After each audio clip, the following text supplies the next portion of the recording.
इस पाप के कारण स्त्रियां बनाती है, पर आए पुरुषों से शारीरिक संबंध। मित्रों, एक समय की बात है जब भगवान शिव माता पार्वती के साथ कैलाश पर्वत पर विश्राम कर रहे थे। तभी देवर्षि नारद कैलाश में आते हैं और माँ पार्वती और शिव जी को प्रणाम करते हुए कहते हैं, हे प्रभु, आपकी सदा ही जय हो, आप ही आदि और अनंत है।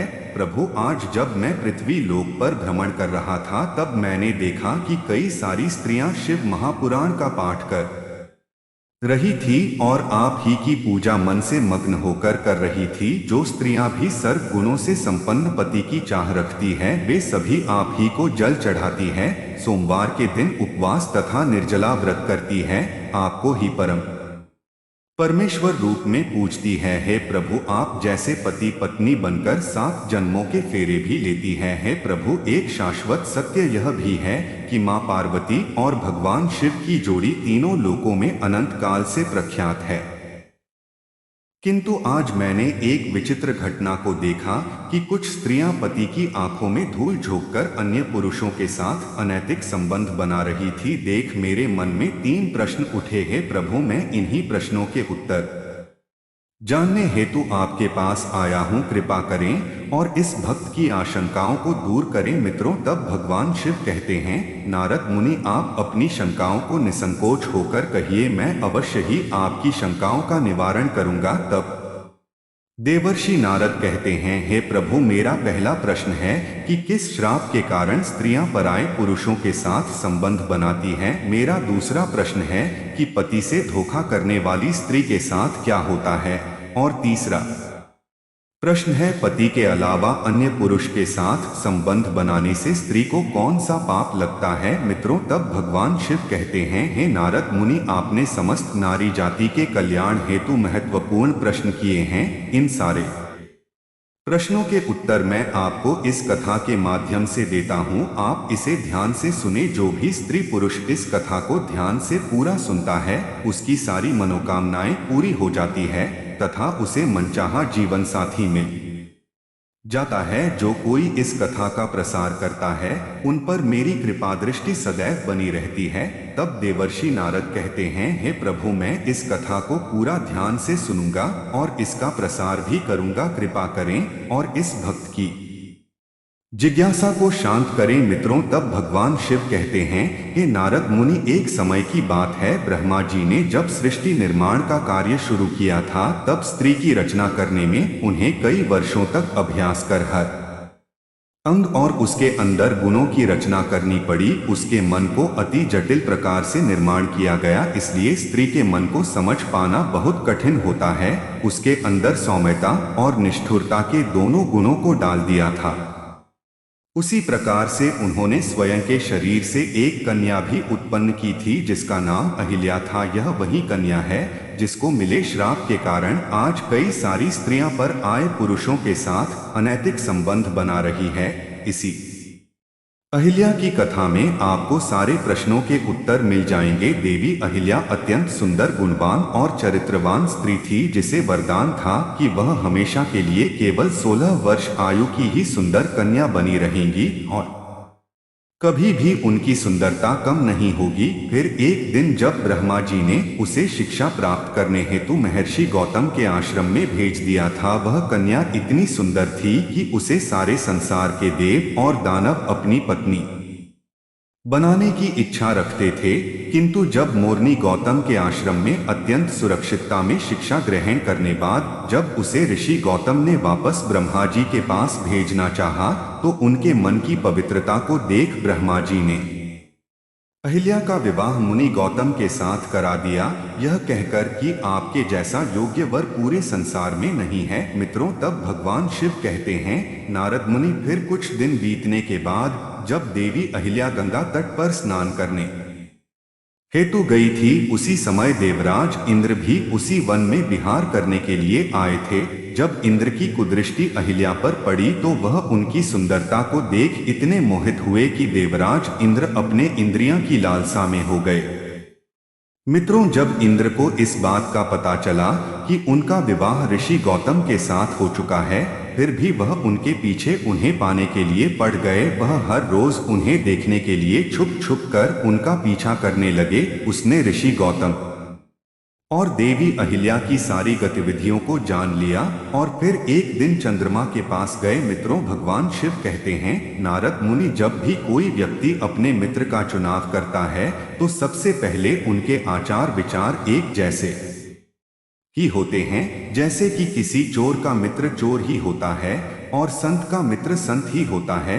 फिर एक दिन इंद्र और चंद्र ने मिलकर एक योजना बनाई, जिसके अनुसार एक रात को इंद्रदेव मुनि गौतम के भेष में अहिल्या के पास जाएंगे और चंद्रमा इस जोखिम भरे कार्यों में उनकी सहायता करेंगे। नारद, चंद्रमा ने भी अपने गुरु से धोखा किया था, जिसके कारण यह था कि चंद्रमा के गुरुदेव गुरु बृहस्पति है। एक बार चंद्रमा शिक्षा हासिल करने के लिए बृहस्पति के पास गए थे। वहां चंद्रमा बृहस्पति की पत्नी तारा की सुंदरता पर मोहित हो गए और उनसे प्यार करने लगे। इसके बाद तारा चंद्रमा के साथ चली गई और बृहस्पति को छोड़ दिया। चंद्रमा को भी इसके फलस्वरूप श्राप मिल चुका था। मित्रों, भगवान शिव कहते हैं, हे नारद मुनि, फिर एक दिन की बात है, देवराज इंद्र और चंद्रमा की योजना अनुसार केंद्र ने महर्षि गौतम का तथा चंद्रमा ने एक मुर्गे का रूप धारण कर लिया और वे दोनों ही ऋषि की कुटिया के पास पहुंचे। अभी रात्रि का दूसरा प्रहर समाप्त होने ही वाला था कि तभी मुर्गा बने चंद्रमा ने बांग लगा दिया, जिस कारण मुनि गौतम की आंख खुल गई और वे उठकर गंगा में स्नान करने हेतु घर से बाहर निकल गए। वहीं दूसरी तरफ महर्षि गौतम बने देवराज इंद्र ने अहिल्या की कुटी में प्रवेश किया। तभी देवी अहिल्या को संदेह हुआ और वे कहने लगे, हे स्वामी, आप तो अभी अभी स्नान करने हेतु गए थे, फिर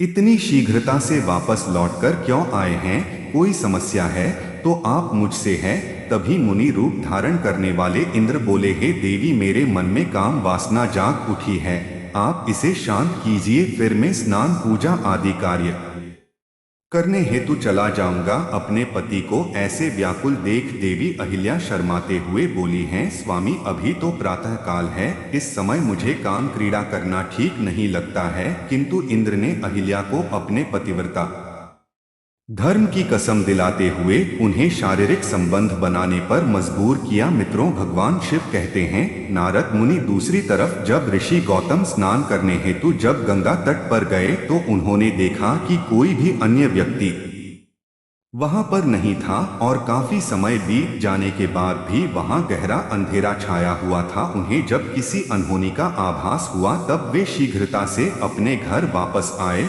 और उन्होंने देखा कि कोई अन्य व्यक्ति उनके जैसा भेष बनाकर उनकी ही पत्नी के साथ भोग विलास कर रहा है।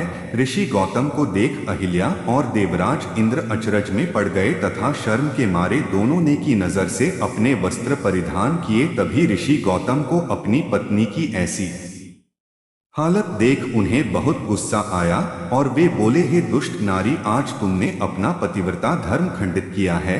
अभी इसी क्षण मैं तुम्हें त्याग देता हूँ। तुम्हें अपने और पराये पुरुष में कुछ भी भेदभाव महसूस नहीं हुआ है। तुमने देवी होकर भी ऐसा घृणित और सामाजिक निंदनीय कार्य किया है। आज मैं तुम्हें और समस्त नारी जाति को यह श्राप देता हूँ कि तुम कभी भी अपनी काम वासना को शांत नहीं कर पाओगी। हमेशा भोग विलास की चाह में तुम अपने धर्म को भी भूल जाओगी। मित्रों, भगवान शिव कहते हैं, नारद मुनि, देवी अहिल्या अपने पति के चरणों में पड़कर उनसे विनती करने लगी। वह करुण विलाप करते हुए क्षमा याचना करने लगी। फिर वे अपनी पत्नी से बोले थे, अहिल्या, तुमने आज न केवल अपने पतिव्रता धर्म को भंग किया है, बल्कि तुमने एक गुरु का भी भयंकर अपमान किया है, जिसे मुक्ति मिलना असंभव है। मित्रों, तभी देवी अहिल्या ने अपनी दिव्य शक्ति से ब्रह्मा जी का आह्वान किया, किंतु दूसरी तरफ उन्होंने श्राप देते समय बोला कि तुम्हारा शरीर हमेशा हमेशा के लिए पाषाण काल बन जाएगा। मित्रों, तब भगवान शिव कहते हैं, नारद मुनि, उसी समय ऋषि गौतम ने जब देवराज इंद्र और चंद्र की तरफ देखा तो वे दोनों मोरनी के गुस्से को देखकर स्वयं के असली रूप में आकर मोरनी के चरणों में गिरकर गिड़गिड़ाने लगे।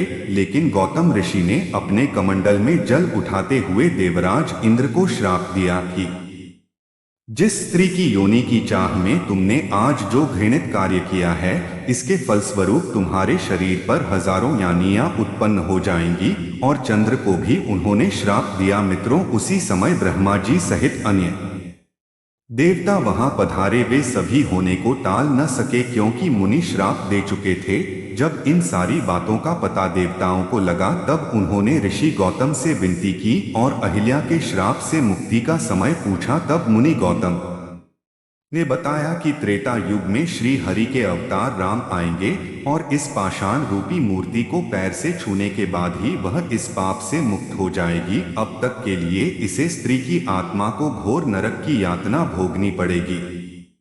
उसे यमराज द्वारा कई जन्मों तक नरक की सजा सारी भुगतनी पड़ेगी और उसे भोगने बाद भी उन्हें तुच्छ प्राणी की योनि में जन्म लेना पड़ेगा। मित्रों, वहीं दूसरी तरफ देवराज इंद्र के शरीर पर जब 1000 यानियां उभर आई, तो सभी देवी देवता उन पर हंसकर उनका उपहास करने लगे।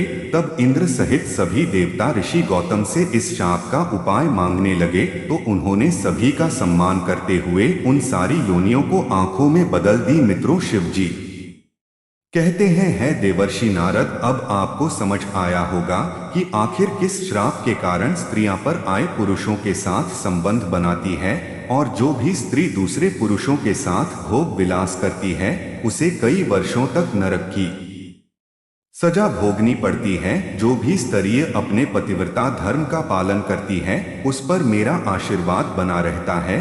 अगर कोई स्त्री जाने अनजाने में यह बात करती है, तो उसे घोर नरक की सजा भोगनी पड़ती है और किसी भी प्रकार के व्रत और उपवास का फल प्राप्त नहीं होता है।